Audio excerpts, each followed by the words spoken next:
have a growing concern about the recent state of things here in the intercontinental United States about what's happening abroad visiting here. And if you ever need to see a little prefix of the future, all you need to look is look what's going on outward to get a look of what is going to come inward. As of late, I would say that I'm more paranoid in regards to a impending terrorist attack. Now, again, this could all be unwarranted, but through my studies of geopolitics and especially with the foreign policy that we've had engaged in just the last 10 years alone, uh, the response to our spate of violence in the Middle East and as well as Europa is going to come back to haunt us in the long run. With the bombings of Libya, with the destruction of Syria, with the bombings of Afghanistan and the destruction of Iraq, with the spate of Islamic militancy growing out of these countries where none existed before besides Afghanistan, is basically a byproduct of U.S. government's own ignorance and inherent violence. And who's to blame? Is it the Jews? Is it the Rothschilds? Is it the bin Salman family? Is it the banking industry? Is it the military industrial complex? Is it billionaire and trillionaire class? It's a combination of all these things. And when you're rushing from one direction to the next, you never know where to look. And where you look, it might be a dead end. And where you might look, it might take you down a longer road than you were first initially believed. And you start going mad. It takes patience. But it also takes a bipartisan or a dissolution of worldviews to really look at the picture. You know, I was told once at work that the problem with looking at the big picture is that it's not the person looking at the big picture is the problem. It's the problem of staring at the picture far too long. And I believe that's what's happening to me. I have become more of a recluse now and more insular. I tend to stay away from people more than often, and it's destroyed my humanity in the process. Studying events like 9/11 and terrorists and geopolitics and obtaining knowledge about some of these areas, even though the knowledge is minuscule, it still has an effect on you psychologically. But you don't have to allow it. But I did. And it basically desensitized me to other people's empathy. And this is exactly what we're up against. We're up against individuals who lack empathy, who are desensitized to violence. And I've always thought, even through my studies in criminal psychology when I used to go to university, was that in order to understand the mindset of a psychopath or a sociopath or a lust killer, a spree killer, or a terrorist, you have to empathize with them, meaning that you have to have that understanding. You don't have to agree with them, but you have to understand why they're doing this in the first place, and then you can have an understanding of it. Just don't stare into the abyss too long before the abyss starts staring back at you. With my fear that a terrorist attack may take place, I think another ideology, one that is growing with pure resentment or any other ideology itself, is right-wing nationalism, militancy itself. I'm starting to see now more than ever YouTube channels talking about black fatigue. And, you know, years ago, if you basically generalized or denigrated an entire race of people for crimes happening in that city, you were considered a racist and a denigrant, and you would have your channel banned or restricted, or you would pay costly for it. Now you're almost getting a pat on the back. People are getting fed up with crime, and basically it's easier to just blame and look at people that don't look like you and say, well, this is a problem with these people. not realizing that racism is a very simple and deplorable form itself. It's really, I hate it more than anything because imagine, blaming an entire color of people for a crime such as robbery. Um, to have an understanding of what's going on in inner cities, you have to have a deeper investigation to why inner cities exist in the first place, how the families are broken in this country, how long did it take, how much money was wasted on programs that basically did nothing for the minorities who are suffering under this, and also at the same time, why denigrate one culture when you can denigrate all of them? I mean, there are a lot more, um, uh, say, Caucasian poor people than there are African Americans. Um, but you'll go back to the FBI statistic. Well, look, 60% of the people are committing, 13% of the people are committing 60% of the crime. Well, yes, because a large percentage of African Americans live in poverty. In order to understand why they live in poverty, you have to go back to, you know, previous decades to have understanding about how they got to this place. Now, I lived in a ghetto recently too, and I wanted to do it to get an understanding, to familiarize myself with just how easy it is to basically detach and to detach yourself from people that don't look like you, don't speak like you, don't even dress like you, and don't act like you. And, they hate outsiders. And it's easy to blame these people because look how they live. Look, this is the way they live. They must like it. No, it takes a toll on you psychologically. You know, when you live in a small area in the Bronx and there are hundreds of thousands of people living well below the poverty line, which is even worse now than it was just 20 years ago or even 10 years ago, it really takes a toll on you psychologically. When all you see are bodegas with a limited amount of food, no health stores, hat stores, barber shops. Ghettos don't need hat stores and barber shops on almost every block. Church centers. They need more hospitals. They need more areas of opportunity. But these areas of opportunity, these new jobs, well, they destroy these stores and steal from them. Yes, in some respects, yes, that's true. But it's not happening in every ghetto. The family in this country is being destroyed. And it wasn't just a left this wasn't a left issue. This wasn't a right issue because there is no left and right. And when you realize that, this is an issue brought on by areas of government, whether it be local, even.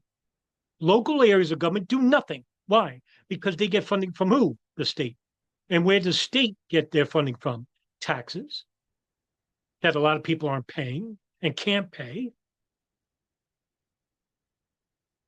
The donor class, which no longer see the state as viable unless you're voting in the right direction. And of course, federal grants are rarely given to states. And now, with this political divide that we're seeing, it becomes much more egregious. Now, with all that being said, the next terrorist attack that I see is one that's widespread urban terrorism, one that's meant to obfuscate, confuse, and use the method of deception in order for the public to attack each other, to live in fear in a state of paralysis, not knowing, but believing. Remember my quote on belief versus knowledge. For those who are new, please look up the quote by Dr. E. Martin Schatz on belief versus knowledge. That is the greatest quote I ever heard. And it talks about the difference between belief and knowledge and what belief can do to you psychologically, as opposed to what knowledge can do to you and how it can help you. The next terrorist attack will have these right-wing acolytes like Jack Posobiec,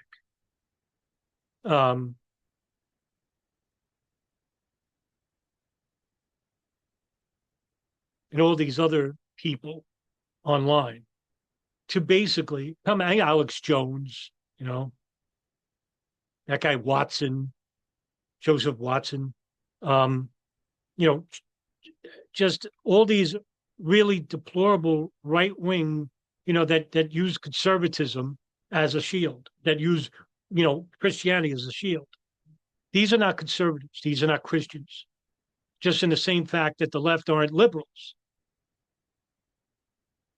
These are monstrosities. I don't know what to call them anymore. They're twisted characters of the worst parts of themselves made from each other.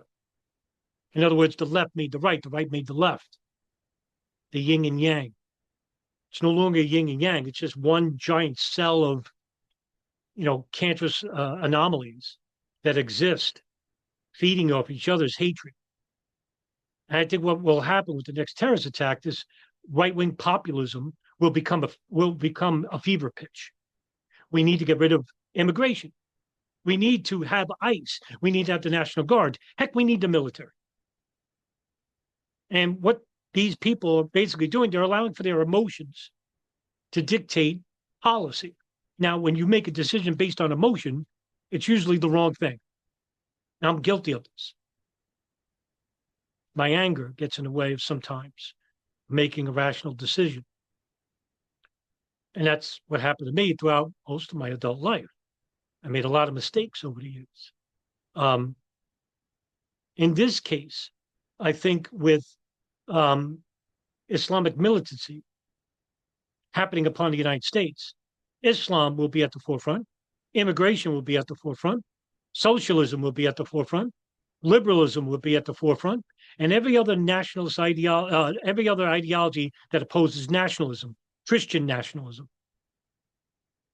But does this define the right? No, of course not. But the wrong people involved with this group will become front and center. We told you so. We told you about Islam. We told you about this. This is the simple way of thinking. Why are the terrorist attacks coming to the United States? Now, of course, look, I'm not saying that the terrorist attacks coming are going to happen, first place. I'm not saying that the terrorist attacks are warranted. They're not. Those participating in terrorism are deplorable human beings. But they're hoping, the government is hoping that you react in a way that's predictable so they can take advantage of you and me by subverting our basic rights. What's the grand scheme of things? To make this country into a view that they want it, not what the Constitution deems, not what the Bill of Rights deems, not what the Supreme Court deems, and not what the majority deems, but only us, a select group that looks like us, sounds like us, and believes like us. Because we're the right group. We're the ones with the right beliefs. Our world views are greater than everybody else's. Look at how they live. Look at what they believe in, not realizing that we help to facilitate that process. You think Iraq just basically bombed itself and we killed 1.5 million people there for no reason? We did. A 20-year war in Afghanistan without eliminating the enemy and the Taliban and Al-Qaeda? Yeah, we did. We got most of Al-Qaeda. We can get them all. Why didn't we? North Africa. Look what's going on there. They're unheard of. Nobody reports on it except for the Libertarian Institute. The genocide of Christians there by Islamic militants in the tens of thousands, not reported. It's all based on getting you confused. It's a propaganda war. It's a war for your mind. They want you confused. They want you angry. They want you desensitized. They want you dependent on the government. And right now, currently, what's happening now? With inflation rising through the roof, people barely getting by, people living well below the poverty level, educated people living in their cars and RVs. We can't afford basic foods. We turn on the TV, and everywhere we see is divisive politics, acidic politics. Even in areas of entertainment, we can't seem to get away. Shitty TV and bad films made with bloated budgets, with a script that was made by third graders. An educational system in the shitter due to underfunded teachers and underfunded educational systems, not teaching critical thought, thinking skills. Faiths under attack between each other. A war for your mind, ladies and gentlemen, to make you hate each other. Because if you hate each other, the people who made you think this way are getting away with it.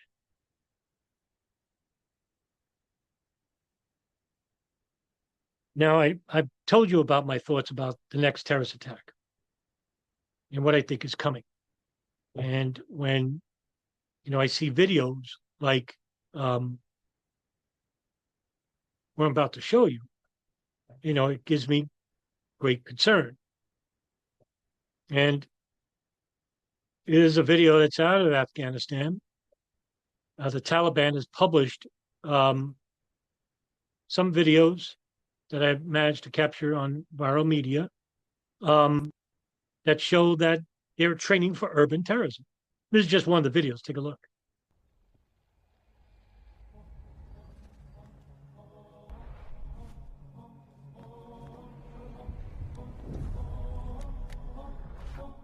That's the Haqqanis, leader of the Taliban, and also Al Qaeda. He's not the emir of Al Qaeda, but under him, they exist.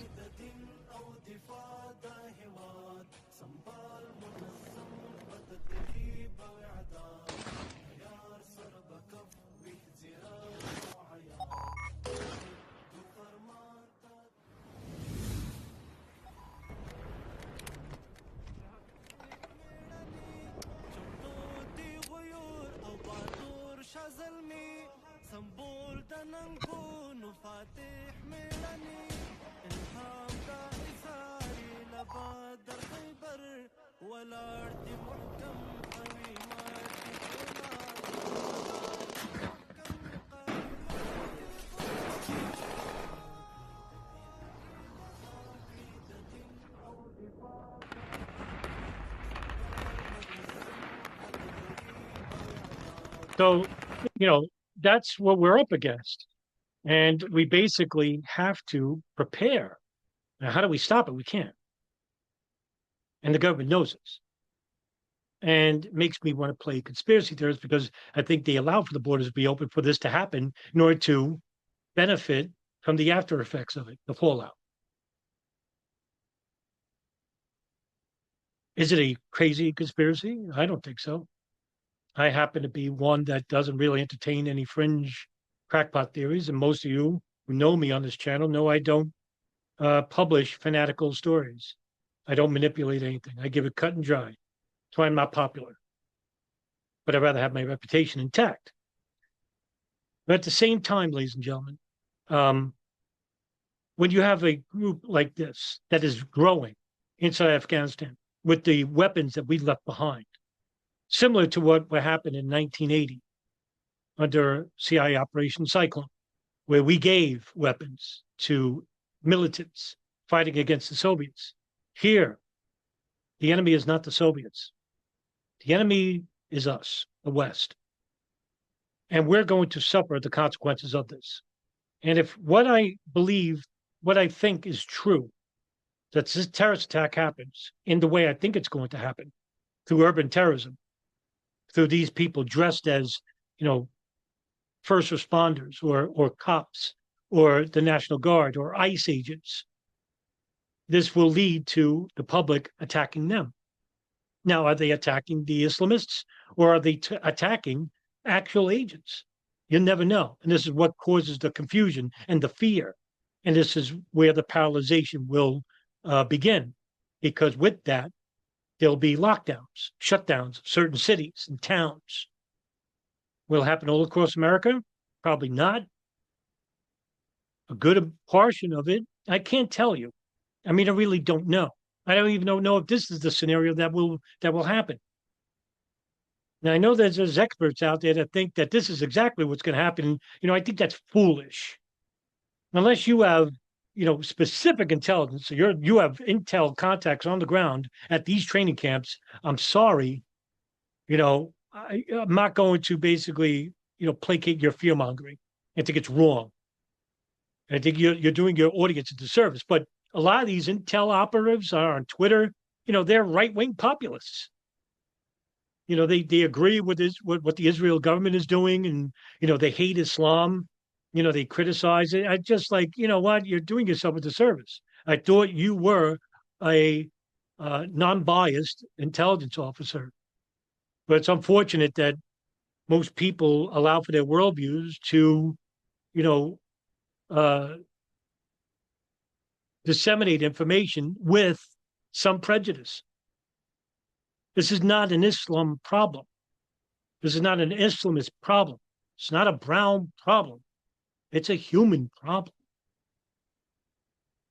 And we need to, I mean, in short order, we better come up with a solution.